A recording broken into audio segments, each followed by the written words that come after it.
नमस्कार।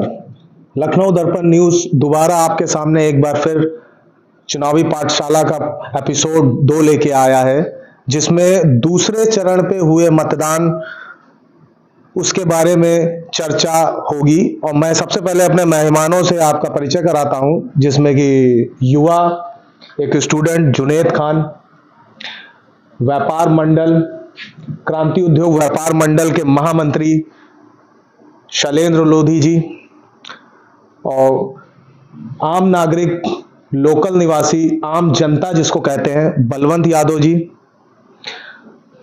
और आम जनता लोकल के परमेश्वर जी, और हमारे पत्रकार बंधु जिनसे आप लोग पहले से भी परिचित हैं और जो ग्राउंड लेवल की मजबूत रिपोर्टिंग करके हमारे चैनल को और हमको वो जमीनी स्थिति बताते हैं, कैलाश जी।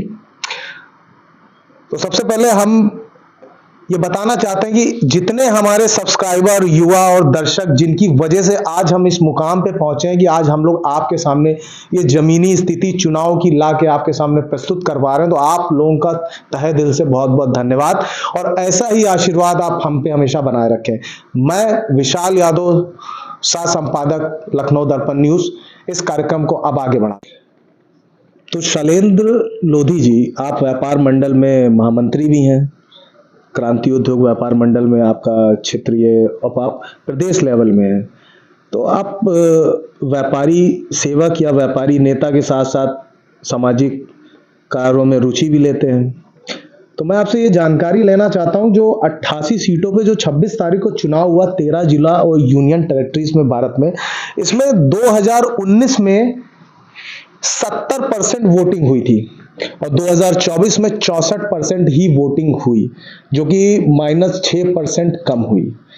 ये -6% जो है, लोगों को लगता है बड़ा छोटा मोटा अंतर हो सकता है एक चरण के लिए, लेकिन मैं आपको बताऊं, इससे पहले वाले चरण पे भी जब हमने प्रोग्राम किया था तो उसमें भी पाया गया कि वोटिंग कम हो रही है। तो जब ये ऑल ओवर इंडिया के रेशियो में जब जाता है तो 1-2% पे तो सरकारें गिर जाती हैं और बदल जाती हैं और नई सरकारें आ जाती हैं। तो उस अंतराल में जैसे कि बिहार में 2019 में 66% वोटिंग हुई थी, 2024 में आपकी ये गिर के -5% पे आ गई, और एमपी में 68% था और अब की बार 59% पे है, तो -7% है।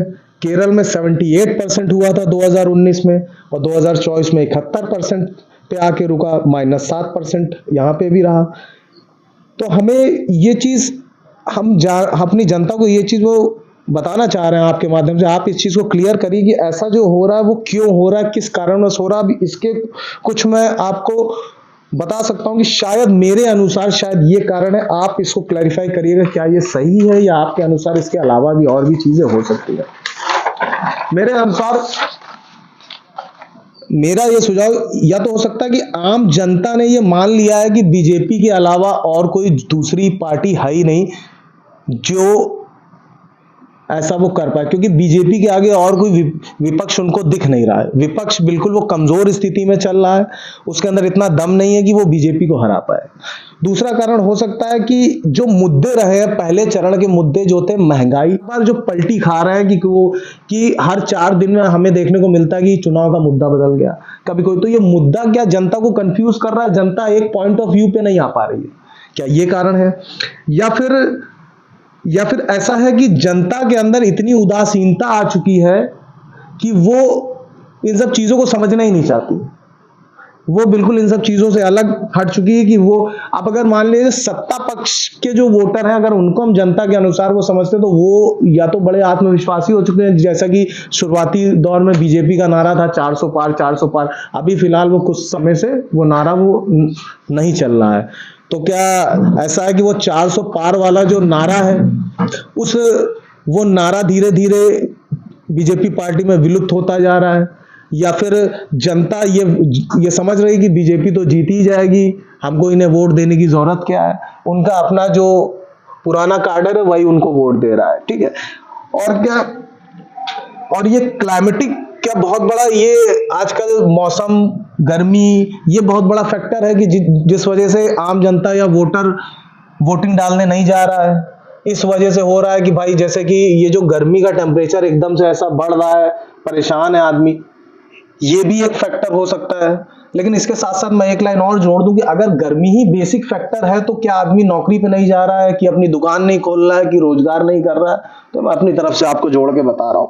अब एक और फैक्टर हो सकता है मेरे अनुसार कि भाई पहले क्या था कि जो चुनाव हुए थे वो जैसे कि 2014 में 7 अप्रैल से शुरू हुआ, 12 मई में खत्म हुआ, तो वो सिर्फ मात्र 36 दिन में हुआ था। 2014 की बात है, 1 जून है, जोश वो खत्म, वो दिख नहीं रहा है, या जनता बिल्कुल सोच समझ के धीरे धीरे अपने अपने हिसाब से वोट डाल रहा है। तो आपके अनुसार ऐसा क्या है कि वोटर विचारहीन है या उदासीन है? आप इन सारे सुझाव में आपके अनुसार क्या, क्योंकि आप अपने एरिया को मुझसे ज्यादा भली बेहतर जानते हो, व्यापारी सेवक, व्यापारी नेता होने के कारण आपके पास क्या इन सब चीजों को आप वो किस एंगल से वो समझ रहे हैं? क्योंकि दूसरा चरण में भी यूपी में जो 8 सीटों में जो चुनाव हुआ उसमें भी वोटिंग परसेंटेज गिरा है। आप अपनी बात बताइए।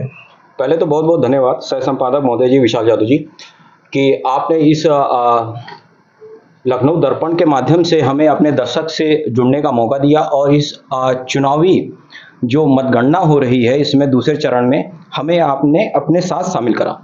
तो जैसा कि आपका सवाल है कि वोटिंग परसेंटेज आखिर गिर क्यों रहा है, पहले चरण में भी गिरा पिछले चुनाव के मुकाबले लोकसभा के, और इस दूसरे चरण में भी लगातार गिर रहा है।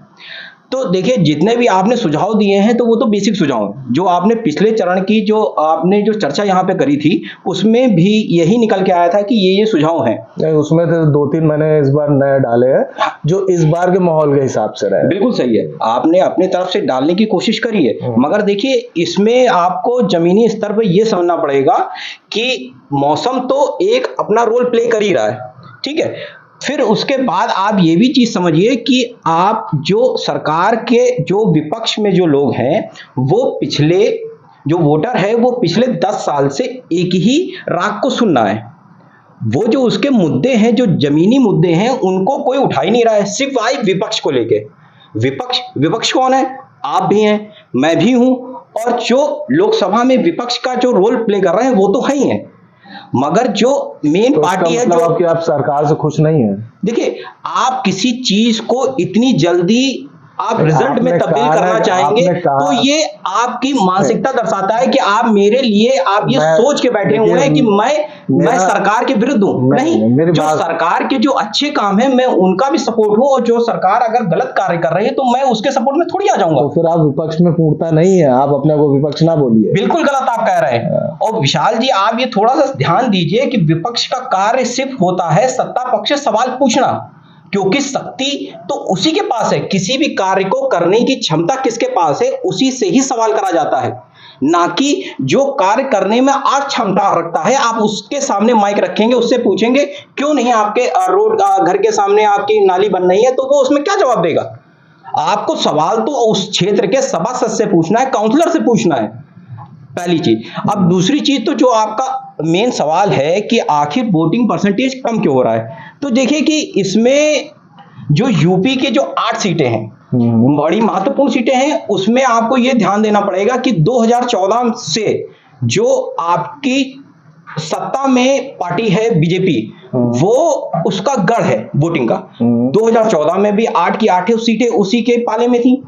2019 में अमरोहा सीट को छोड़कर, जहां से बीएसपी के उम्मीदवार ने अपनी जीत हासिल करी थी, तो वो भी आप ये मान के चलिए कि ये 8 की 8 सीटें जो हैं ये बीजेपी का गढ़ है। अब इसमें अगर वोटिंग परसेंटेज गिर रहा है तो कहीं ना कहीं जो बीजेपी का काडर है, जो मेन कार्यकर्ता है, उसके अंदर उदासीनता आपको देखने को मिलेगी। आप अगर जमीनी स्तर पे जाके समझेंगे तो आप बीजेपी तो ऐसा वो संगठन है, वो अपने आप को ऐसा दर्शाते हैं कि हमारा तो जमीनी जो नेटवर्क है इतना स्ट्रांग है कि उसके मुकाबले वो किसी और पार्टी का इतना स्ट्रांग नेटवर्क नहीं है। तो ये कहीं क्या आपको विशाल जी ये लिखित में कहीं आपको मिला है? ये तो कहने का मौखिक रूप से हर कोई अपने आप को हमेशा बढ़ चढ़ के ही दिखाता है। नहीं, देखिए मेरी बात सुनिए, मौखिक रूप से कुछ चीजें हो सकती हैं, मैं ये नहीं कहता कि भाई सब कुछ मौखिक रूप से कुछ चीजें हो सकती है, लेकिन जमीनी स्तर से उनका नेटवर्क है स्ट्रॉन्ग, क्योंकि वो दिखता है उनकी पार्टी में जमीनी कार्यकर्ता का लिंक है, वो घर से बुला के वोट डलवाता है।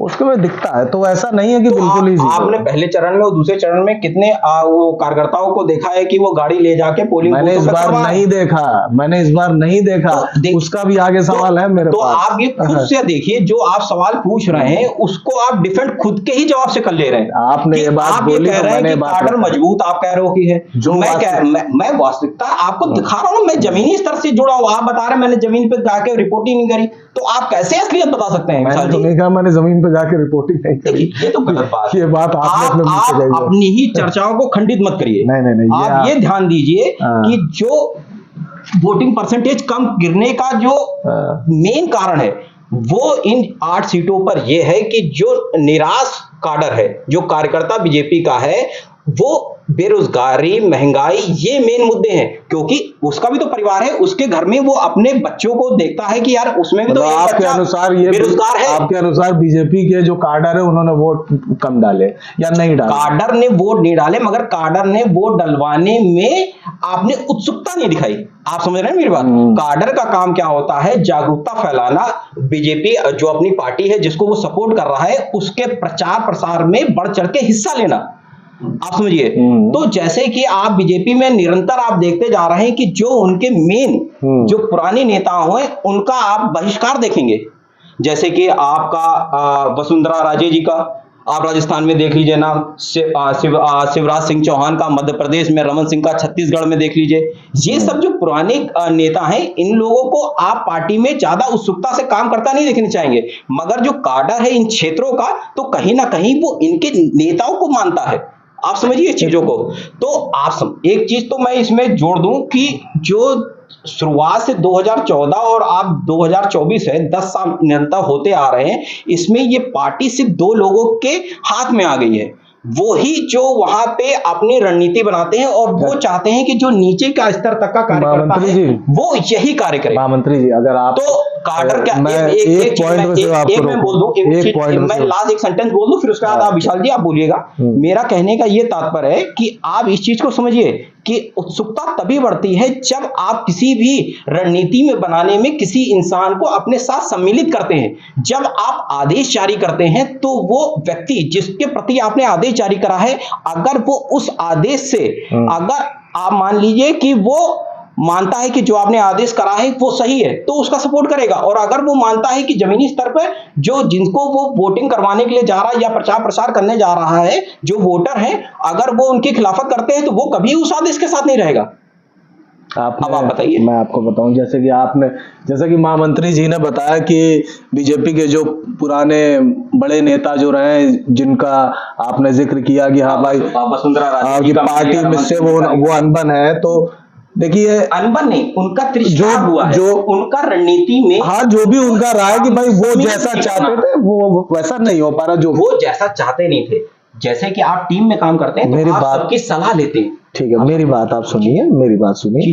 आपके अनुसार ये चीजें हैं कि भाई ये सब चीजों की वजह से उनका कार्यकर्ता उनसे खफारा या उनका काडर खफारा, जिससे वो जमीनी स्तर पर नहीं गया, उसने लोगों को घरों से नहीं निकालने की कोशिश करी। ठीक है, मुझे बताने दीजिए। तो ये देखिए 2019 में जो वोटिंग परसेंटेज बढ़ा था, उस समय भी इस तरीके के बड़े नेताओं को मोदी जी ने साइडलाइन किया था, जैसे कि लाल कृष्ण आडवाणी जी थे। तो वो बहुत बड़े नेता थे, वो तो अपने वरिष्ठ मंडल में चले गए थे। अरे तो भाई साइडलाइन हुए थे ना, उन्होंने किया था ना, एक पहलू था ना वो। तो अगर उस वक्त को देखा जाए तो भी वोटिंग परसेंटेज या उनके काडर या उनके कार्यकर्ताओं में वो गुस्सा होना चाहिए था, नाराजगी होनी चाहिए थी।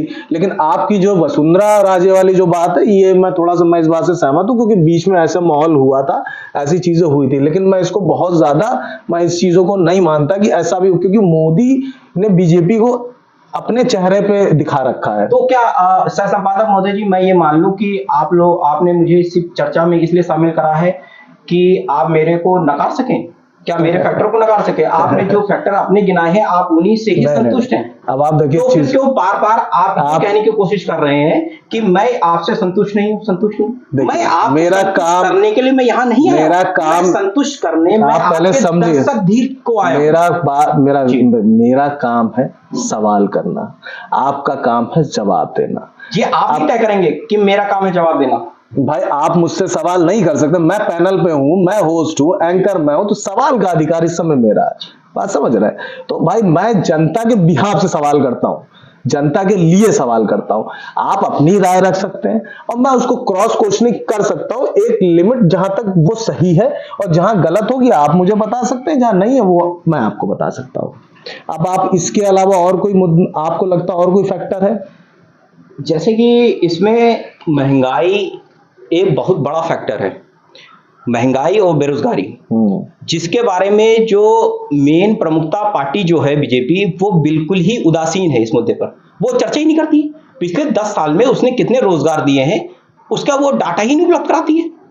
महंगाई इन्फ्लेशन का जो है आपका देश में जो है सबसे कम जो है 2.4% वो आपका दिल्ली में है, और सबसे ज्यादा आप अगर महंगाई पाओगे तो आप मणिपुर में पाओगे इन्फ्लेशन।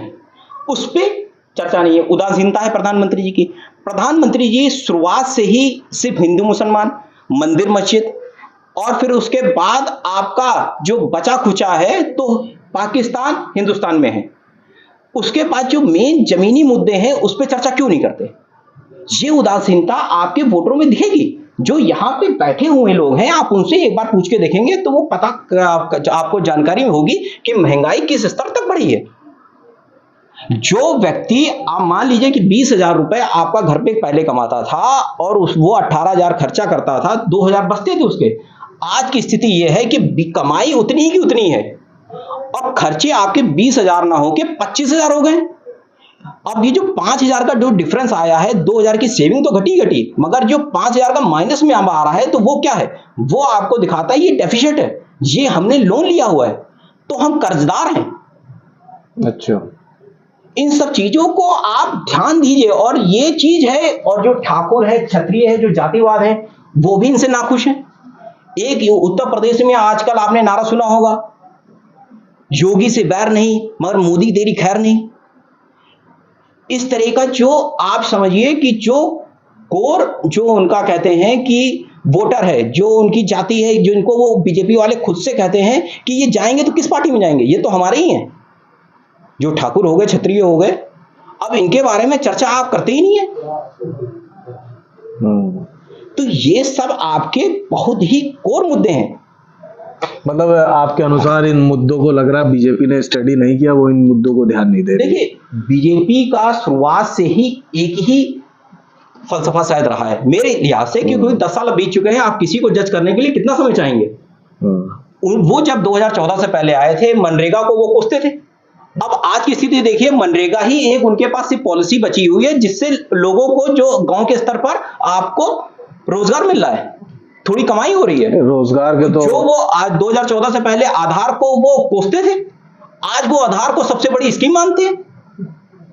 2014 से पहले वो 15 लाख का वादा करते थे, 15 लाख को वो गायब कर चुके हैं, बल्कि हर व्यक्ति, हर वोटर तो कर्जदार हो चुका है। 2014 से पहले वो 2 करोड़ रोजगार का राग अलापते थे, और 2 करोड़ रोजगार प्रति वर्ष। आप कहिए कि अगर कोई काम करा है, अगर आपने कोई भी ढोल पीटा है, तो बताइए रोजगार के बारे में कितने लोगों को रोजगार मिला। यहाँ पे आपके स्टूडेंट बैठे हुए हैं, इनसे पूछिए। मोदी जी तो कहते हैं कि एक और चीज ये जो मेक इन इंडिया उन्होंने लाया, वो तो कहते हैं भाई पकौड़ा तल रहे हो तो वो भी एक रोजगार है, उनकी पार्टी ये कहती है। वो तो मेक इन इंडिया को बड़ा सपोर्ट करते हैं, skill India, make in India को सपोर्ट करते हैं, तो उसका आप डेटा तो रिवील करिए कि कितने लोगों ने आपका मेक इन इंडिया के तहत रजिस्ट्रेशन कराया है, और मेक इन इंडिया के तहत आज कितनी फर्में काम कर रही हैं। स्टार्टअप की आप स्थिति देख लीजिए, स्टार्टअप इंडिया भी तो एक उनका प्रोग्राम रहा है।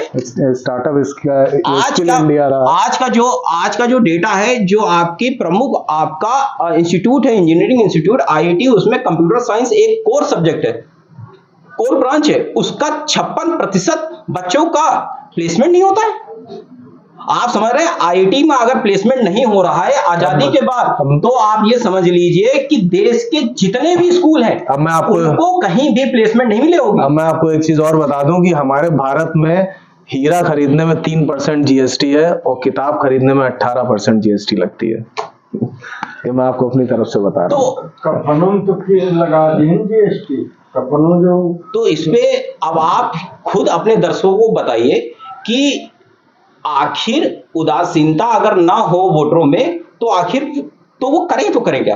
तो आपके अनुसार, जैसे कि आप एक व्यापारी सेवक व्यापारी नेता हो और क्रांति उद्योग व्यापार मंडल के प्रदेश महामंत्री भी है, तो आप अपने व्यापारियों के लिए क्योंकि भाई हमने देखा कि इतिहास के बाद से आज तक क्या चीजें रही हैं, तो आपके अनुसार क्या आपकी बार रिवॉल्यूशन आएगा, क्या विचारधारा व्यापारियों की आ रही है? देखिए, व्यापारी जो है वो सरकार को शुरुआत से ही बड़ा सपोर्ट करता हुआ आया है। 2014 से व्यापारी ने ही उसको सपोर्ट करा, तभी वो इस मुकाम पे पहुंचे कि वो 272 सीट पहले और 303 सीटें बाद में वो हासिल कर पाए।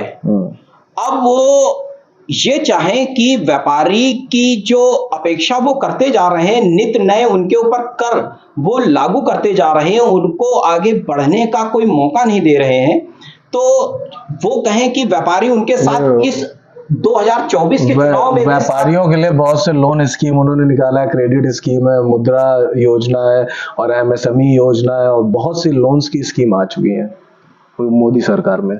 तो वही तो मैं कह रहा हूं आपको सह संपादक महोदय जी कि सरकार का काम ही ये है कि किसी तरह आप कर्जदार बन जाएं। ये पॉइंट तो वैलिड है आपका कि वो कर्जदार बन जाए। शुरुआत से मैं कह रहा हूं, मैंने अभी आपको एग्जांपल दिया इन्फ्लेशन का, उसमें आपको हर वो आपको घरेलू उपभोक्ता जितना भी है वो सब कर्जदार बना हुआ है। आप स्वयं होंगे, आप अपने मोबाइल में देखिए कितने आपने मोबाइल वगैरह कोई भी परचेज करा है, आपने कितनी ईएमआई भरी है। ये तो टेक्नोलॉजी का, देखो मॉडर्न जमाने में टेक्नोलॉजी का सहारा है। आपको अगर मॉडर्न बनना है तो भौतिक चीजों में तो आजकल ईएमआई आम बात है, हर जगह होती है ईएमआई। देखिए आप जो कह रहे हैं तो वो एक चलतो भाषा में कह रहे हैं, मगर इसको आपको जमीनी स्तर पर समझना पड़ेगा। ईएमआई लेने का मतलब ये है कि आप किसी के अधीन हो जाएंगे। आपने आप बिजनेस कर रहे हैं विशाल जी, अगर आप कुछ सवाल पूछते हैं तो कम से कम इतनी तो हिम्मत रखिए कि कम से सामने वाला अगर जवाब दे रहा है तो पूरा जवाब तो सुनिए आप। हम बिल्कुल पूरा जवाब सुनते हैं आपका, लेकिन अगर कोई चीज है तो मैं उसको बीच में करेक्ट भी करूंगा। तो करेक्ट करिए। बिल्कुल, मैं आपको यही बता रहा हूँ कि देखिए बिजनेस जो होता है ना, बिजनेस में अगर बिजनेसमैन है तो बिजनेसमैन लोन लेना, क्रेडिट पे पैसा लेना, अपना सीसी अकाउंट खोलना, बिजनेस अकाउंट खोलना, ये वो फीचर्स का इस्तेमाल करता है तभी बिजनेस ग्रो करवा पाता है अपना। तो आप क्या कह रहे हैं कि ये जो पान की दुकान वाले हैं, किराना स्टोर वाले हैं, ये सब बैंक में जाके लाइन लगा के लोन लेना चालू करें और आप क्या इनकी उम्मीदों पे खरा उतरवाएंगे? नहीं, मैं सीसी अकाउंट की बात कर रहा था। देखिए, आप सीसी अकाउंट के ओडी अकाउंट की आप बात जरूर कर रहे हैं, बिल्कुल सही कह रहे हैं, मगर ये अकाउंट उनके लिए है और लोन लेना उनके लिए जायज है जिनकी कमाई है, जिनको पता है कि वो समय पर वो दे पाएंगे आपको लोन वापस रिटर्न बैंक को। आप ये बताइए, नीरव मोदी हो गया, मेहुल चोकसी हो गए, ललित मोदी हो गए, विजय माल्या हो गए, आप क्या देश में वो बनवाना चाहते हैं लोगों को कि भगोड़े बन जाए? नहीं, मैं क्यों ऐसा बनवाना नहीं, तो बिल्कुल आप मॉडर्न जमाने में सबको लोन देने की बात ही कर रहे हैं। आप कह रहे हैं कि ये तो बहुत बड़ी चीज है, ये तो जरूरत है। मैंने ये नहीं कहा जरूरत है, मैंने कहा ये भौतिक संसाधनों के लिए आदमी की आवश्यकता होती है। आवश्यकता तो घर होता है, मकान होता है, खाना होता है। देखिए ये भी भाई, देखिए आप जीवन जी रहे हैं भौतिक संसाधन में होता है। चलिए अब आपकी और इसके अलावा आपके अनुसार और कोई मुद्दा है? किस बारे में? ये वोटिंग परसेंटेज कम होने, जैसे कि आपने इसको डिस्क्राइब कर दिया बहुत लंबा कि हाँ भाई ये पार्टी कार्डर का हो गया, फिर आपने बताया कि बेरोजगारी और महंगाई ये कोई फैक्टर हो गया, फिर आपने बताया कि ये जो बिजनेस क्लास से भी इसका जुड़ा हुआ है। इसमें विशाल जी अगर आप इस पे ध्यान दें तो रिजर्वेशन जी, एक आरक्षण जो है इस पे बहुत अहम मुद्दा है, जिस पर जो मौजूदा सरकार है वो बहुत उदासीन है। जब 2014 में प्रधानमंत्री जी आए थे तो उन्होंने सबसे पहले अपने आप को घोषित ओबीसी के दौर पे करा था, ये समझिए। फिर वो तो कहता था कि मैं बैकवर्ड से हूँ। बिल्कुल सही बात है, बैकवर्ड से है। जब विपक्ष ने, जब सब लोगों ने इस चीज की मांग करी कि आपका आरक्षण जाति जनगणना करवाई जाए, ठीक है, आर्थिक जनगणना करवाई जाए, तो फिर उसमें बीजेपी ने ज्यादा उत्सुकता नहीं दिखाई। अब आज के समय में प्रधानमंत्री जी मोदी जी कहते हैं कि देश में सिर्फ दो जाति हैं, एक अमीरों की है, गरीबों की है।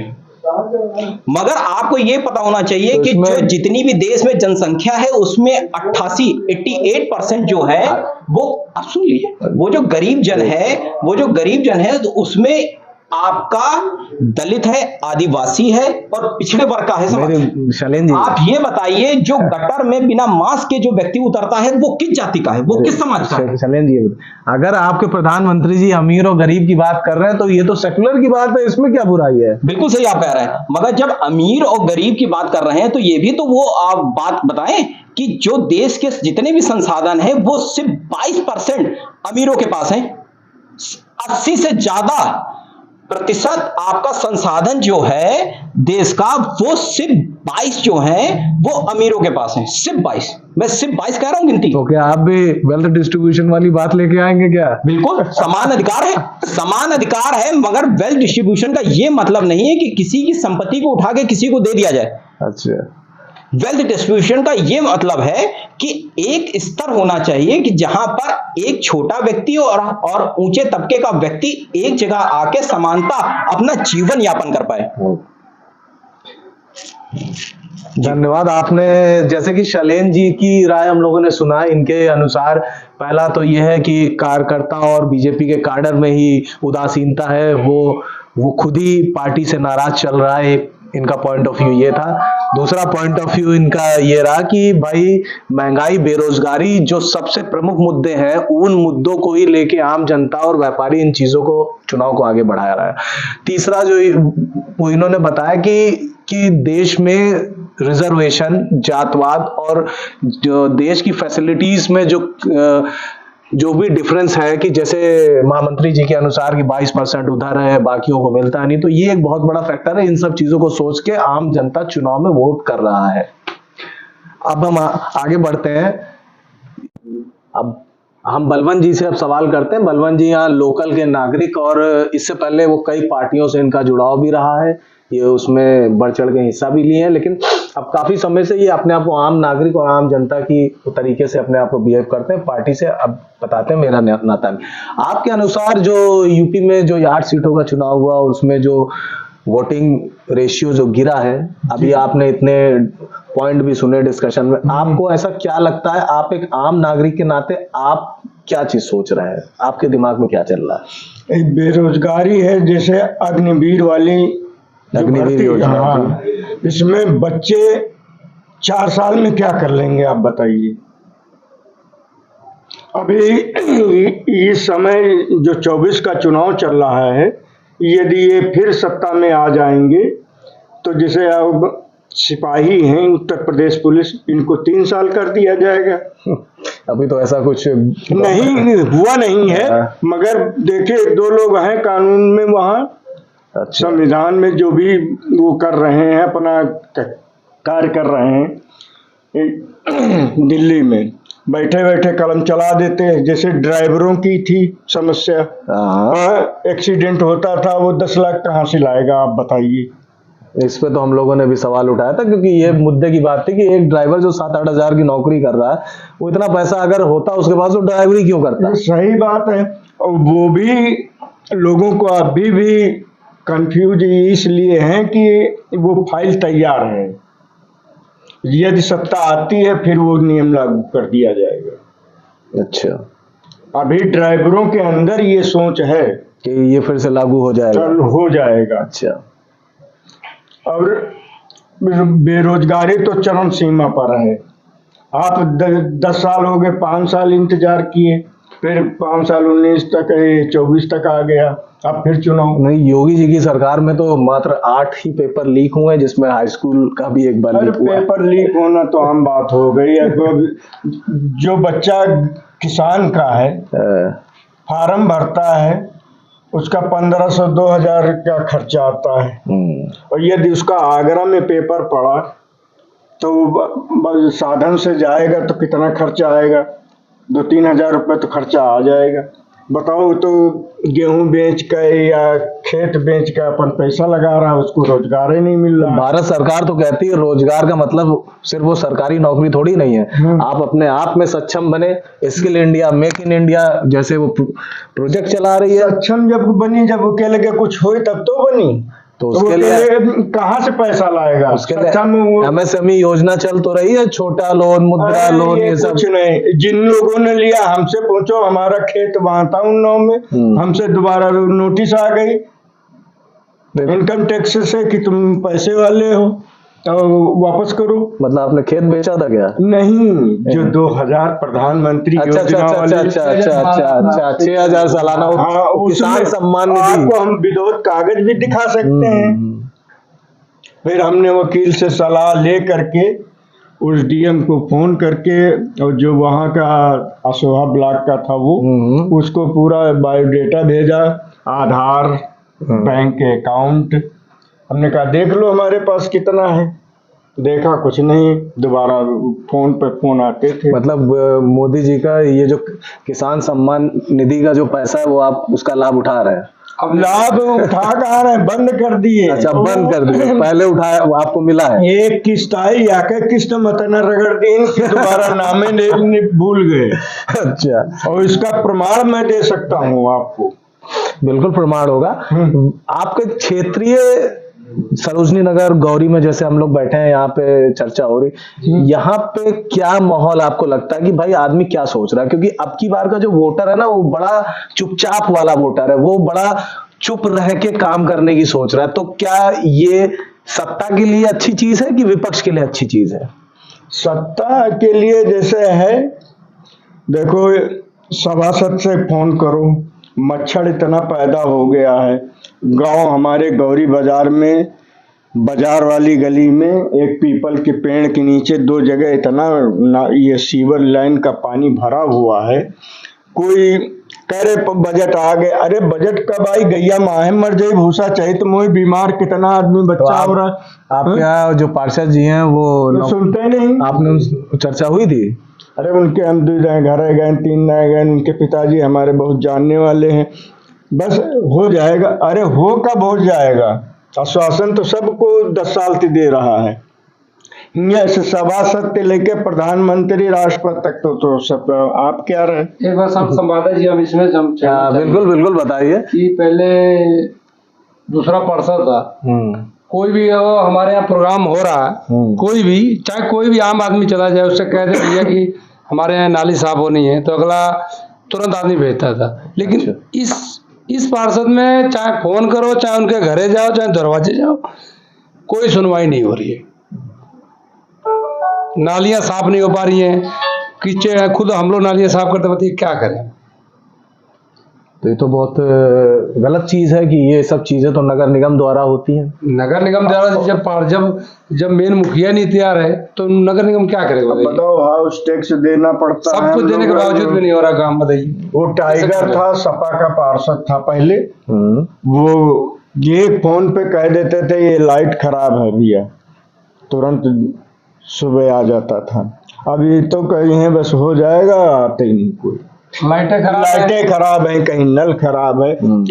ये आम जनता के लिए काम है, इसको तो आपको ध्यान देना चाहिए। अब नहर में ये सब भरा हुआ है, मच्छर इतना पैदा हो रहा है, बच्चे बीमार होते हैं। तो आपके गौरी में तो लखनऊ से वो कानपुर के लिए फ्लाईओवर का वो काम भी चल रहा है, तो वो भी तो आप लोग है, वो गवर्नमेंट बनवा रही है, अच्छी बात है। मगर वो तो जैसे बन के चालू होगा, टूल टैक्स चालू, और गली मोहल्ले में ना कोई झांका जात दिया, वो तो रोड पर से निकले, हलो हाय कर ली, शीशा बंद करी चले गए। सही बात है आपकी। मतलब नेताजी रोड पर से निकल जाते हैं, रोड पर से सांसद जी हो जाए, सांसद जी नेताजी रोड से निकल जाते हैं, कोई जानता है? गलियों में नहीं आके देख रहे हैं क्या हालात है, क्या हालात है। आप हम अब तो नाइट होगा, नहीं दिन में ले चली थी, आपका दिखाई गौरी पोजीशन। जैसे कि आप देख रहे हैं कि आम जनता की पीड़ा जो है वो ये है कि भाई कोई इनको देखने और समझने वाला नहीं है, और कोई इनकी बात नहीं आगे रखने वाला। जैसे कि इतना परेशान एक आम जनता हो गया कि अब उसको अपने खुद वो सब चीजें, अब जैसे बताया भाई साहब ने कि नगर निगम नहीं आता, हमें खुद ये सब करना पड़ता है। तो ये सब मुद्दे इनके बेसिक मुद्दे हैं और आम जरूरतें हैं जो सरकार को पूरी करनी चाहिए। मैं भी कह रहा हूँ ये सरकार का दायित्व है। संपादक जी, दिन होता तो हम आपको बकायदा दिखाते कि नालियों में कितना कचड़े भरे हैं, कोई सुनवाई नहीं होते, कीड़े घर के अंदर आते, बताइए, आ जाते हैं, कोई छिड़काव नहीं है। तो इस बार लग रहा है सरकार बदलेगी। अब जनता के ऊपर है, ये जनता उठाती वही गिराती है। अब हम लोग 1-2 आदमी नहीं, 1-2 आदमी की बात नहीं भाई, पीड़ा है तो पूरे मोहल्ले की होगी। नाली की समस्या है, हम जल अपनी भरा हुआ है। पीड़ा बताए, हम तो जो समाज में रहते हैं, हम समाज को समझते हैं। वो वोट कहाँ करेगा, क्या करेगा, कोई लिखित तो कोई देता नहीं, वो दिल में किसी को किसके देना क्या- भी नहीं चाहिए लिखित। हाँ, क्योंकि दिल में उसके क्या है, हाँ। कहाँ जाएगा। आपके अनुसार, आपकी विचारधारा के अनुसार ये मुद्दे हैं, जो जो चीजें हो सकती है आपके अनुमान के वो अनुसार ये चीजें हैं। जनता की बात है, हम आपके बीच रख रहे हैं। अब जो है गवर्नमेंट करती अब गवर्नमेंट ने तो वो किसानों के लिए यूरिया और मैंने सुना खाद 5 किलो हम तो कम कर दिए हैं। तो उसमें तो यूरिया का इन्होंने वो अभी निकाला था कि यूरिया टाइम से जा रही कि नहीं जा रही है।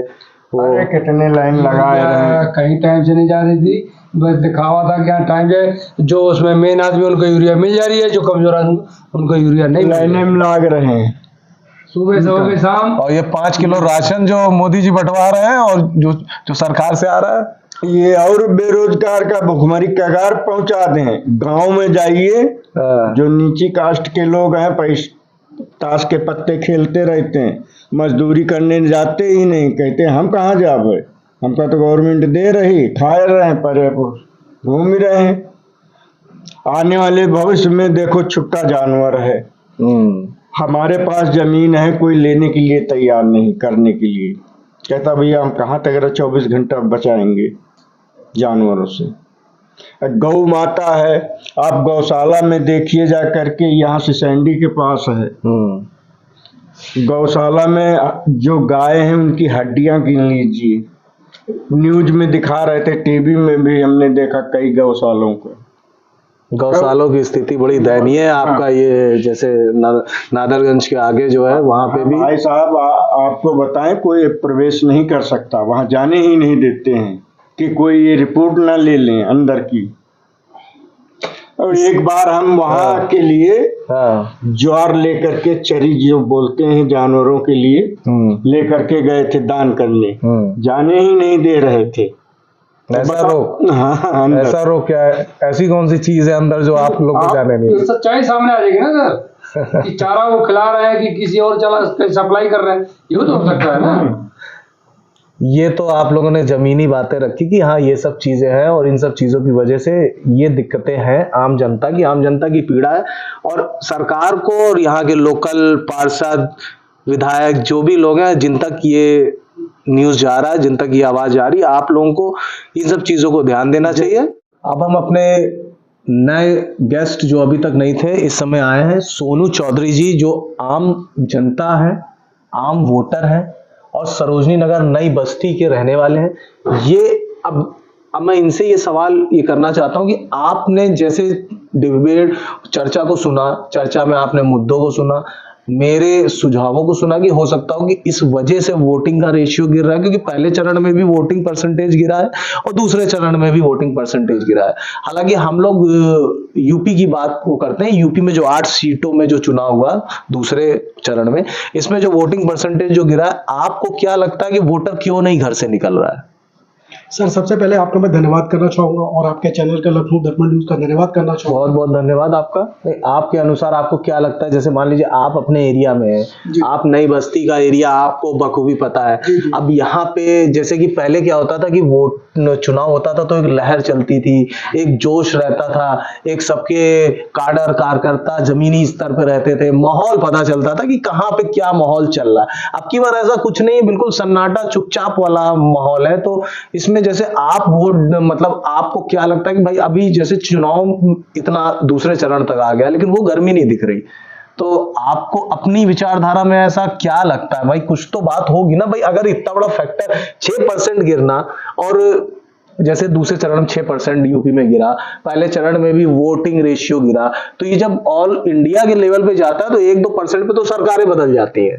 तो क्या लग रहा है कि क्या सरकार बदलेगी या रिपीट होगी, या आपके अनुसार आपको क्या लगता है? सर मुझे ये लगता है कि जो इस समय जो चुनाव करवाए जा रहे हैं, इसके जो दिन है काफी लंबे हो गए हैं। 44 दिन के आसपास का 44 दिन के आसपास का है और ये काफ़ी दिन लंबे हो गए और जाहिर सी बात है पूरे देश में गर्मियों का माहौल चल रहा है। नहीं तो इससे पहले भी लास्ट 2019 में भी लगभग इसी समय चुनाव हुआ था। लेकिन सर उस समय वो दिन कम थे। हाँ, आपने यहाँ पे देखे होंगे। थोड़े दिन कम थे। इस समय थोड़ा सा इलेक्शन कमीशन ऑफ इंडिया ने इसको थोड़ा सा लेंदी कर दिया, प्रोसीजर थोड़ा लंबा हो गया, दिन थोड़े ज्यादा बढ़ गए। तो मतलब आपके अनुसार ये एक बेसिक फैक्टर हो सकता सर, है, हाँ, बिल्कुल सर, basic factor है। वोट वो कम पड़ने का। हाँ सर, ये भी एक बेसिक फैक्टर है और मेरे ख्याल से इस बार का, मेरे ख्याल से मैंने ये देखा है कि मोदी सरकार में कुछ इस तरह का लहर नहीं है इस बार। वो थोड़ा सा उनके जो कैंडिडेट है, काफ़ी जो जमीनी स्तर के कैंडिडेट है वो काफ़ी स्लो है। उनके अंदर इस तरह की कोई चाहिदा नहीं है कि हमारी सरकार, मोदी सरकार फिर से आए। ये तो आपने बहुत अंदर की बात, एक नई बात खोली कि जैसे कि आपने बताया कि इस बार बीजेपी के खुद के कार्यकर्ताओं में जोश खत्म है। ये आप बताना चाह रहे हैं कि उनके खुद के कार्यकर्ता जो जमीनी स्तर के हैं या ब्लॉक स्तर के हैं या लोकल गांव क्षेत्र के स्तर के हैं, उनके अंदर ही जोश खत्म है, इस वजह से वो चीजें दिख नहीं रही। तो क्या इसका नुकसान हम ये माने कि सत्ताधारी पार्टी को होगा? बिल्कुल।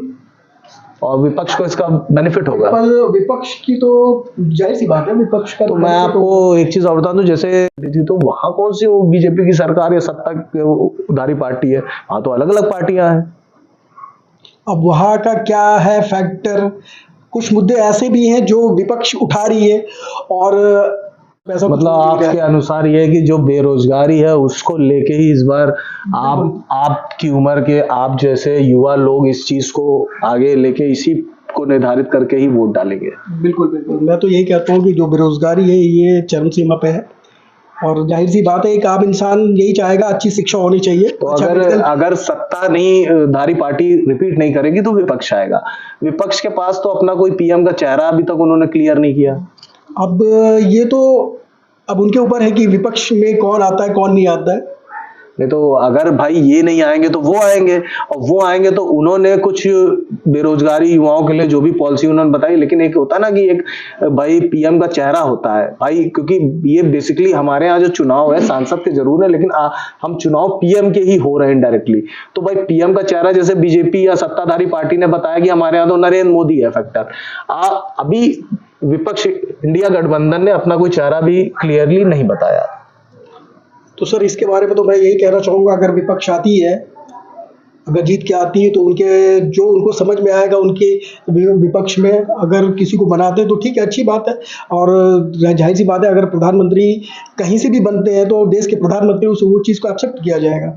अच्छा, इसके अलावा और कोई मुद्दा आपको नहीं नजर आ रहा? जैसे कि सोनू जी ने हमें बताया कि बेरोजगारी एक मुद्दा है जिसकी वजह से वोटिंग परसेंटेज गिर रहा है और लोकल बेरोजगारी बहुत बड़ा फैक्टर है, और बहुत सी चीजें ऐसी जो 10 सालों में सत्ताधारी वो जो सरकार रही है वो इन चीजों को ध्यान नहीं दिया, जिस वजह से ये चीजें हो रही हैं। तो ऐसी बहुत सी सारी चीज़ें हैं और मेरे ख्याल से जनता जनार्दन सब जानती है, मोबाइल का ज़माना है, टेक्नोलॉजी का ज़माना है, उनसे कोई चीज़ छूटी नहीं है, छुपी नहीं है। अगर हम समझ लें कि जनता बेवकूफ़ है तो बेवकूफ़ नहीं है, ऐसा जनता को बोल के अगर हम कहें कि जनता बेवकूफ़ है तो बेवकूफ़ हम लोग हैं, क्योंकि मेन मुद्दा आप तो जानते ही है, महंगाई है, बेरोजगारी है। क्या इलेक्शन कमीशन ऑफ इंडिया पर भी विश्वास जनता का कम हो गया, इस वजह से भी वोटिंग परसेंटेज गिर रही है? नहीं सर, मैं ऐसा नहीं कहूँगा। ये जो आयोग है ये स्वतंत्र है, इस पे किसी का वो नहीं है और मैं इनके बारे में तो मैं नहीं कहूँगा, क्योंकि वो अपने हिसाब से जैसे कि चुनाव आयोग की अभी देखा गया कि अभी हेट स्पीच को लेके उन्होंने, जैसे मोदी जी के लिए कांग्रेस ने बोला तो उन्होंने पार्टी को ही नोटिस दे दिया, राहुल गांधी जी के लिए उन्होंने कांग्रेस पार्टी को नोटिस दिया। पर इससे पहले जब बाला साहब ठाकरे जी थे, मैं ये 8 या 9 के आसपास की बात बता रहा हूँ, उस समय उनको 6 साल के लिए वोटिंग अधिकार उनसे छीन लिए गए थे हेट स्पीच को लेके। ना वो वोट डाल सकते थे, ना पार्टी में वो किसी पद से चुनाव लड़ सकते थे। तो क्या ये जो हो रहा है ये इक्वालिटी नहीं है? मतलब कि चुनाव आयोग इक्वल तरीके से काम नहीं कर रही, भेदभाव दिखा रही, क्या ऐसा कुछ है कि मैं ऐसा नहीं कहूँगा। मैं ये कहूँगा कि अगर जिस तरह की राजनीति की जा रही है, वाकई में ये चीज़ राजनीति पहली बार देखी जा रही है इस तरह की। कोई भी हो, प्रधानमंत्री हो या मुख्यमंत्री हो, हर सबका पद होता है, सबकी गरिमा होती है और मेरे ख्याल से इस तरह की चीज़ें बोलनी नहीं चाहिए, चाहे विपक्ष हो चाहे सरकार में हो। लेकिन गरिमा चीजें तो आ रही है, ये गरिमा बना के रखनी चाहिए। आप लोकतंत्र में हैं, लोकतंत्र की खूबसूरती यही है कि आपके पास विपक्ष है, विपक्ष आपसे सवाल पूछेगा, यही वो लोकतंत्र की खूबसूरती है। आपने बहुत अच्छी बात करी कि विपक्ष होना जरूरी है, कि विपक्ष नहीं होगा तो वो आपको राइट नहीं करेगा। लेकिन जैसे बिल्कुल कि बिल्कुल बिल्कुल, अभी यही कहने का मतलब है। अभी दूसरे चरण में जैसे कि थोड़ा सा चुनाव का मुद्दा शिफ्ट हुआ, हिंदू मुसलमान हो गया, वेल्थ डिस्ट्रीब्यूशन पे आ गया, तो क्या हिंदू मुसलमान भी एक बहुत बड़ा फैक्टर है जिस वजह से वोटिंग परसेंटेज गिर रहा है? नहीं सर, ऐसा तो मैं ये नहीं मानूंगा कि हिंदू मुसलमान है, सब पढ़े लिखे लोग हैं, वो सब जानते हैं कि हमको अच्छी शिक्षा चाहिए, अच्छा रोजगार चाहिए, वो सब यही सब जानते हैं। इसमें ये नहीं कह सकते कि वो हिंदू है मुसलमान है, ऐसा कोई फैक्टर नहीं नहीं लगा। तो लेकिन पार्टियां तो यही लेके, जैसे बीजेपी शो ऑफ करती है कि कांग्रेस मुस्लिम पार्टी है, हम सनातन की पार्टी है, हम हिंदू को वो एजेंडे को लेके चलते हैं। नहीं सर, मैं ये नहीं कहूँगा कि ये तो बड़ा गंभीर मुद्दा है कि इस तरह की स्पीच देते हैं हिंदू मुस्लिम और सनातन पार्टी है। हम सबसे पहले बोले हैं, मैं ये कहना चाहूँगा कि मैं सबसे पहले ये बोलूँगा, हम जितने लोग हैं यहाँ पे सब भारतीय हैं। सबसे पहले सनातनी है, ये भी बात सही है, हम लोग इसी धरती से है, भगवान राम से हम लोग का वंशज है और सभी का है, ऐसा कुछ है नहीं। और मैं यही कहना चाहूँगा, जो इस तरह की गंदी राजनीति हो रही है हिंदू मुस्लिम, ये बहुत गंदी राजनीति है, ऐसा नहीं होना चाहिए। और मुसलमानों भाइयों से मैं यही कहना चाहूँगा, जो आपको अच्छी शिक्षा, अच्छा रोजगार और आपको सुरक्षा दे सके, आप उसे वोट करिए, आप मेरे पे ना जाइए। विपक्ष में एक चीज और मैं आपको बताना चाहूंगा कि देखिए, इंडिया गठबंधन में जो भी लोग अलायंस में है, पर वो कहीं कहीं पे वो तो आपस में ही वो चुनाव लड़ रहे हैं। जैसे पंजाब में आम आदमी पार्टी कांग्रेस के अपोजिट लड़ रही है, ऐसे ही आसाम में एक दूसरे के अपोजिट ये चुनाव लड़ रहे हैं।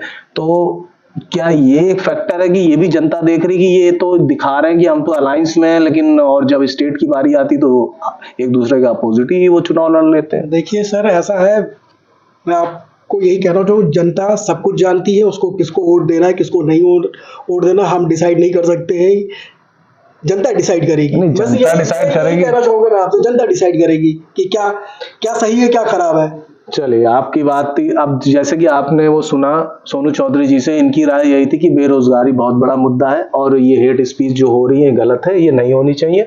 और ये भी इस विचारधारा को बता रहे थे कि भाई हम अपने देश के लिए, अपने युवा जो है उनके लिए, कि भाई बेरोजगारी कम होनी चाहिए, चीजें उसी मुद्दे को लेके आगे, वोटिंग रेशियो जो गिर रहा है इनके अनुसार वो मुद्दे सर, हैं। आपके चैनल के माध्यम से एक और चीज मैं कहना चाहूँगा, सरकार किसी की भी बने, आप जाइए वोट करिए और देश के प्रति सम्मान रखिए, कोई नफरत की चीज़ नहीं है, हिंदू मुस्लिम सब भाईचारे से यहाँ पे रहते हैं। और दूसरी बात ये, मैं ये कहना ज़रूर चाहूँगा कि आप वोट ज़रूर करिए।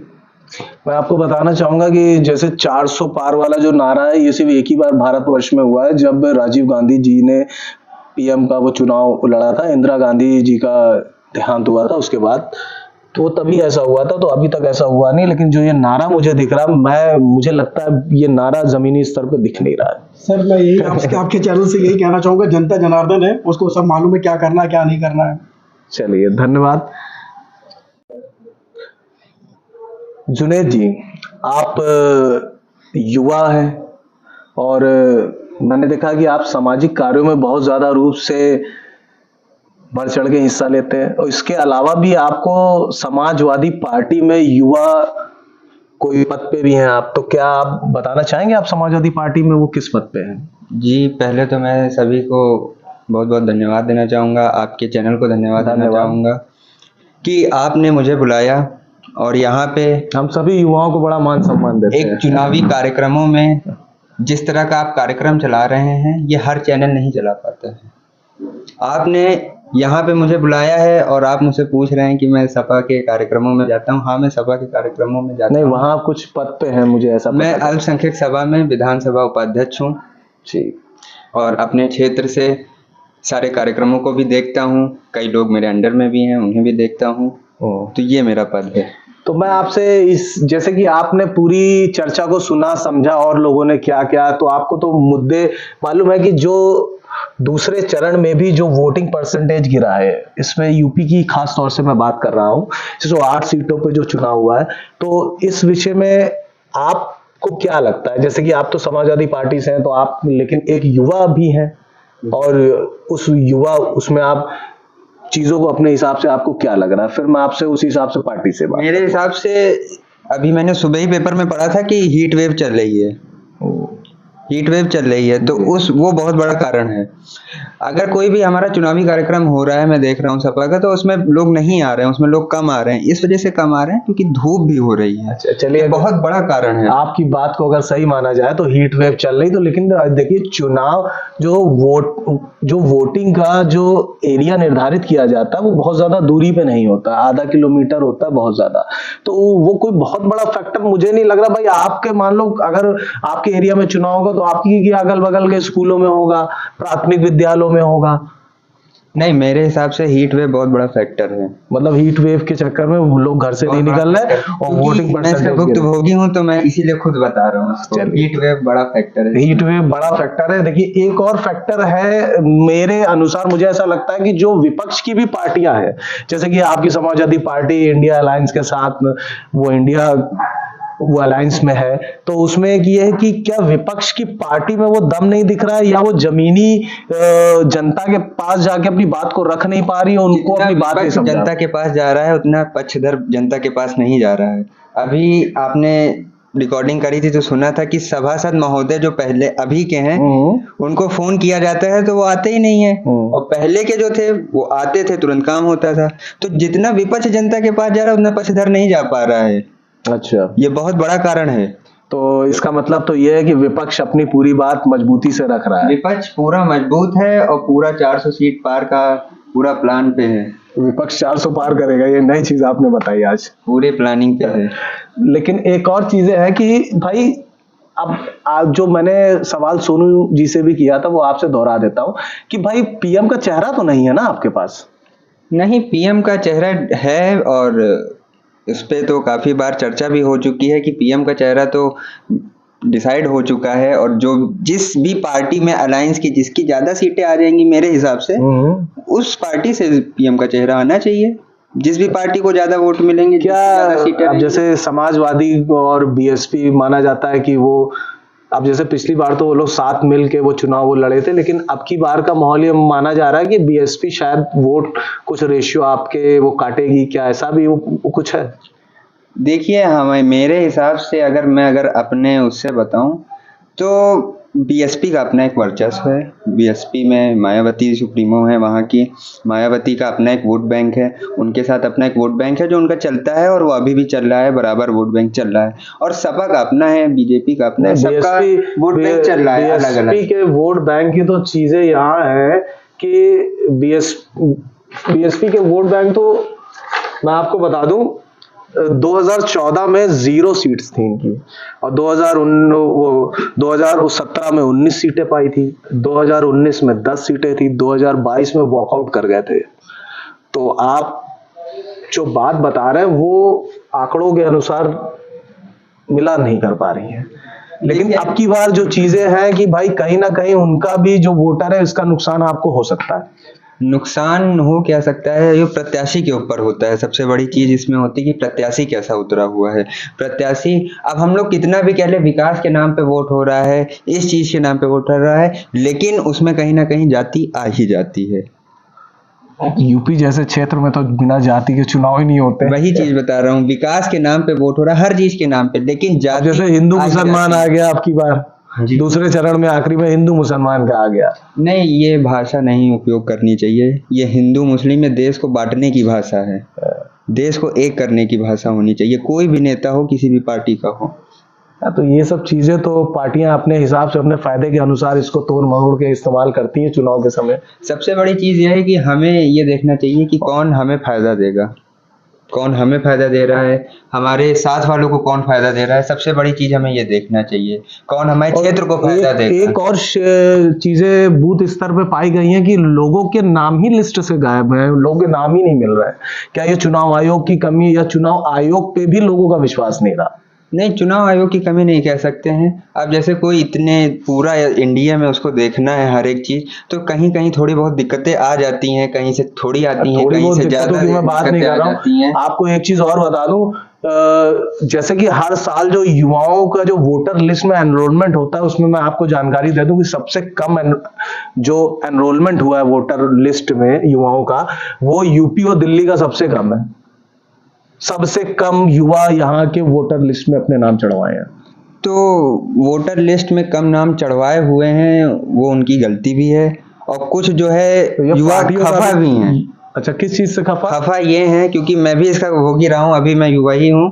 क्योंकि अभी हम लोगों ने पेपर दिया, वो पेपर भी लीक हो गया, तो आदमी ये दिमाग में आ जाता है वोट दे ना दे फायदा क्या होने वाला है, हमको पेपर ही लीक हो जाता है। युवा क्या चाहता है? युवा चाहता है बेरोजगारी खत्म हो, उसको एक ठीक ठाक लाइफ स्टाइल मिल जाए, उसका सम्मान हो, बस। और वो क्या चाहता अच्छा, है? समाजवादी पार्टी से जो आपका जुड़ाव भी है, तो उन्होंने बेरोजगारों के लिए ऐसा क्या प्लान बनाया मैनिफेस्टो में, अपने घोषणा पत्र में? कुछ बातें आप समझा दीजिए।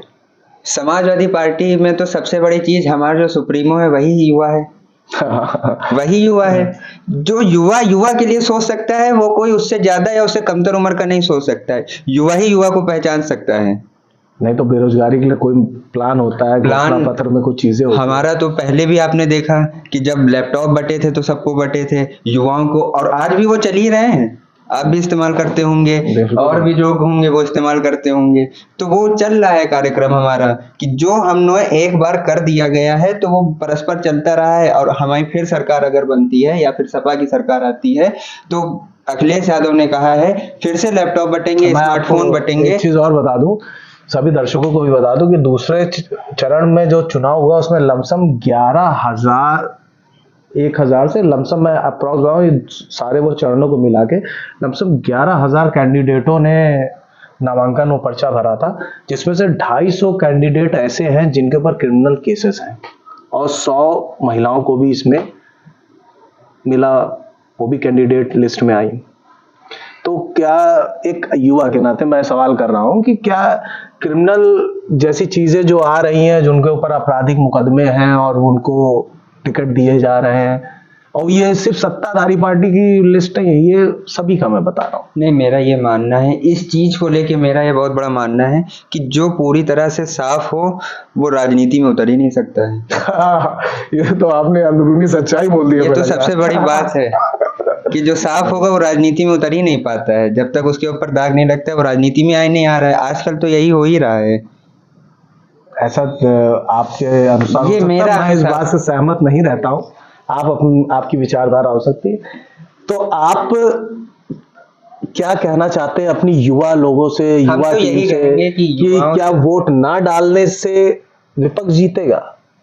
मैं ये कहना चाहूंगा कि वोट तो डालना ही है, और वोट ये समझ के डाला जाए जो बेरोजगारी पे काम करे, जो आपको कहीं ना कहीं रोजगार दिलाए, जो सड़कों का निर्माण कराए, जो आपके क्षेत्र का निर्माण कराए, जो आपके क्षेत्र का विकास करे, जो आपको आगे लेके जाए, जो देश का विकास करे, वो सोच समझ के उसको वोट डाला जाए। बहुत अच्छी बात आपने कही जुनैद जी की। आपकी वोट डालना एक बहुत बड़ा अधिकार है। इस अधिकार का इस्तेमाल, और आदमी ये सोचता है कि एक वोट डालने से क्या होगा, 2 वोट डालने से क्या होगा। अरे हम 2-4 वोट नहीं डालेंगे, आपका एक वोट पूरा सरकार बदल सकता है। तो ये सबसे बड़ी बात होनी चाहिए। अगर ये हर आदमी सोच ले तो आज ये जो 50% और ये 54% वोट पड़ते हैं, ये बढ़ के 80 से 90 पहुंच जाएंगे। मैं भी यही कहना चाहता हूँ आम जनता और सभी व्यूअर्स से कि आप अपने मत का अधिकार जो आपको मिला है उसका इस्तेमाल जरूर करें, क्योंकि वो आपका भविष्य निर्धारित करता है, और आपके भविष्य के साथ साथ आपके बच्चों का, आपके घर का, हमारे देश का। तो वोट डालना जरूर जाइए, वोट को बिल्कुल हल्के में ना लीजिए, ये आपका अधिकार है और ये आपको हमेशा इस्तेमाल करना चाहिए। यही आपको आपके आने वाले भविष्य में आपकी मदद करेगा। तो जुनैद जी, आपकी विचारधारा मैंने सुनी, व्यूअर्स ने भी जानी। बहुत बहुत धन्यवाद कि आपने अपनी बात रखी हमारे चैनल के माध्यम से। कैलाश जी, आपने तो पूरी चर्चा को ध्यानपूर्वक सुना, समझा, और आप हमारे चैनल के ग्राउंड लेवल के रिपोर्टर हैं। इससे पहले की चर्चा में भी आपने अपनी राय रखी थी, बताया था। तो इस चर्चा में मैं आपसे ये जानना चाहता हूँ कि जैसे कि आपने सबकी राय सुनी, युवा जो थे, जो जुनैद जी, उन्होंने बताया कि भाई बेरोजगारी मुद्दा है। उससे पहले कि सोनू चौधरी जी ने बताया कि भाई बेरोजगारी भी है, ये सब चीज़ें हमें वोटिंग पे। और उससे पहले शैलेंद्र लोधी जी, व्यापार मंडल महामंत्री, उन्होंने बताया कि भाई ये जो पॉलिसीज जो है, जो भी चीज़ें ग्राउंड लेवल पे नहीं आ पाई, बेरोजगारी तो मुद्दा था ही, महंगाई कमर टूटी है, ये सब चीज़ें जो बताई। और आम नागरिकों की जो बातें हुई, उन्होंने बताया कि कोई बात ही नहीं सुनता है, सरकार है लेकिन कोई सुनने वाला नहीं। आप तो ग्राउंड लेवल पे जाते हो, सारी चीजों को समझते हो, देखते हो, और इतने सालों से आप हो। आप जैसे कि इस बार भी वोटिंग परसेंटेज गिरा, इससे पहले वाले चरण में भी गिरा, तो आपको क्या लगता है कि क्या चीजें जितनी भी पार्टियां हैं, क्या वो जमीनी स्तर से लोगों तक पहुंच नहीं रही? क्या भाई एक बार हो गया, परसेंटेज गिर गया, दोबारा तो पार्टियों को अपने जो भी कार्डर है या जो भी वोटर है उसके साथ जाना चाहिए था, उसको घर से निकलवाना चाहिए था, अपने वोट डलवाने के लिए प्रेरित करना चाहिए था, अपने मुद्दे बताने चाहिए थे। तो ये तो अगर इस चीज को देखा जाए तो मुझे लग रहा है कि इसका नुकसान तो विपक्ष को भी है भाई। सत्ता को तो अगर है तो विपक्ष को भी है, क्योंकि आपको तो जमीनी लेवल पे आना चाहिए था, वो तो सत्ता पे बैठी है, उसको इतना आत्मविश्वास है, वो तो 400 पार की बात करती है, आप तो 400 पार की नहीं, तो आपको तो ग्राउंड में आना चाहिए था। तो ये सब चीजें समझनी चाहिए थी। आपको क्या लगता है कि क्या हो रहा है? देखिए, पहली तो बात यह है कि मैं ये कहूँगा कि बेरोजगारी तो बहुत ही ज़्यादा है, एक ज़्यादा नहीं बहुत ज़्यादा है। और रही बात कि मतलब पीड़ित जब आदमी रहता है तभी हम उसकी आवाज़ उठाते हैं। मैं एक पॉइंट आपसे और इसमें छेड़ूंगा जी। आप ग्राउंड पे रहते हो जी। थाने के भी चीजों में मैनेज रहते हो, आपको क्या लग रहा है इन 10 सालों में क्या जो ये लोकल पुलिस प्रशासन, मैं हालांकि वो बात नहीं कर रहा हूं, लेकिन मैं ये जानना चाह रहा हूँ क्या ये सब जो चीजें हो रही, क्या जो भी आम जनता की आवाज, क्या वहां तक भी दिक्कतें जो आ रही हैं लोकल चीजों पे, लीगल चीजों पे, मैं खुल के आपको नहीं, मैं बस हिंट में चीजों को समझा रहा हूँ, क्या वो फैक्टर भी बहुत बड़ा फैक्टर है? पीड़ित है क्या आम जनता? बिल्कुल पीड़ित है। किसी मतलब जैसे किसी का काम माध्यम से अगर हो रहा है तो ठीक है, उसके लिए वो सभासद भी सही है, ठीक। अगर जब नहीं सही हो रहा है, वो पीड़ित है, अगर थाने जा रहा है या मतलब कोई भी काम करवाने जा रहा है, अगर उसका काम नहीं हो रहा है तो सूचना में जैसे हम कहते हैं सब्सक्राइब करो, या कोई भी दिक्कत हो या तकलीफ हो तो घंटी बजाए, मैं तुरंत मतलब हाजिर हो रहा हूँ। तो जब वो चीज़ जब नहीं होती है तब हम मतलब हम लोग शामिल होते हैं वो चीज़ में। वैसे तो मीडिया का रवैया ये होना चाहिए कि पीड़ित की बात हमेशा उठाए। अच्छा, हमारा चैनल तो हमेशा इन चीजों पे ही, पॉलिसी हमारी यही है कि हम पीड़ित के साथ हमेशा रहते हैं, सही है तो हम साथ में हैं। लेकिन जैसे कि चीजें समझ में आती हैं, कहीं कहीं पे मीडिया के रवैये भी बदले पड़े हैं। तो कभी कभी इसमें हम पहले बता रहे हैं, एक पार्ट मैंने पहले बना चुका हूँ। जैसे अवधेश डॉक्टर थे और बब्बू यादव और विजय यादव थे। तो यहाँ तक मैं ये बता रहा हूँ कि उन्होंने ये चीज़ बोल दी कि बस बंदी ये चीज़ मत, मैं ज़्यादा ये नहीं बोलूँगा, मैं इशारा बोलूँगा। चाय ने चाय का इशारा किया था, बोल रहे थे कि तो आप तो चाहते हैं कि बड़े बड़े लोग के साथ मुझे चाय पीने के लिए मतलब बैठका चाहिए। भाई हम लोग तो जमीनी चैनल के लोग हैं। वही चीज है, अगर हम भी वो अच्छा काम कर रहे हैं, हम तो अच्छा ही काम करेंगे भाई। जो पीड़ित है, हमारा जो स्थान दिया गया है, हम भी उसी परिवार से आते हैं। लोगों को ये भी समझना होगा कि अगर हम पत्रकार हैं तो हम भी उसी घर के हैं, हम भी तुम्हारे साथ के हैं, हम भी उसी जगह के हैं। हम तुम्हारा दर्द पहले जानेंगे, क्योंकि हम वो चीज झेल चुके तब यहाँ आए हैं। वही। और रही बात ये चीज है कि जैसे अभी हमारे लवकुश रावत जी, आपके पार्षद हैं, ऐसी बात नहीं है। हमारे गौरी गांव में एक दोस्त की शादी थी, मैंने एक फोन किया था तो वो ऐसी बात नहीं, तुरंत नगर निगम वाले भेजे थे कि हाँ भाई, मैंने ये बात कहा कि देखो भाई यहाँ पे फंक्शन वगैरह है तो नाली और थोड़ा सा हल्का फुल्का मतलब पूरी झाड़ू लगवा देना। तो वो मेरा काम मैनेज हुआ था। अब वो क्यों हुआ, कैसे हुआ, वो चीज़ तो हम बता नहीं सकते। बाकी रही बात मान सम्मान वाली बात, तो वो चीज़ उन्होंने मैनेज किया। भाई सबके लिए दिक्कत है, नहीं तो ये नहीं है। और कभी कभी ऐसा हो जाता है कि हमारे वहाँ भी, मैं खुद बता रहा हूँ, मैं एक मीडिया बंधु होके, मतलब मैं एक मीडिया वाला होके, मेरे वहाँ भी ऐसी स्थिति है कि मैं आपको दिखा दूं कि मेरी इसमें एक और फैक्टर ये है कि जो आम वोटर है, जो आम जनता है, वो भी तो अपने वोट बेचती है। अगर वोट बेचना बंद कर दे, अपना अधिकार समझना चालू कर दे, तो शायद ये चीजें सही हो सकती हैं, सुधर सकती हैं। क्योंकि हम ऐसा पाया जाता है गांव में और कस्बों में, ऐसा पाया जाता है कि ये सब चीजें आम हो जाती हैं चुनाव के समय। तो हो जाती है, मगर ये जनता जागरूक नहीं हो पा रही है। तो ये जागरूक करना तो नेताओं का भी काम है, कार्यकर्ताओं का भी काम है, सामाजिक ने जो सामाजिक कार्य करते हैं उनका भी, और हम जैसे पत्रकारों का भी वो काम है। वही चीज मैं बताना चाहता हूँ, जैसे जागरूक नहीं हो पा रही है तो वो काम हम भी करते हैं, मगर कभी कई कई ऐसे शब्द आ जाते हैं कि मैं बात बता रहा हूँ आप उस शब्द को लेके बैठ गए हैं। जो कि बिकाऊ।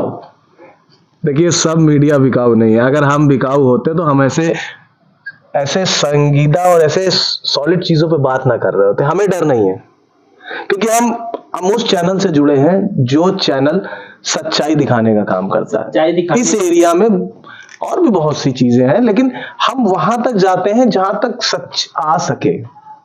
मेरा तो कहने का मतलब यही है, सबसे मुद्दा बेरोजगारी है।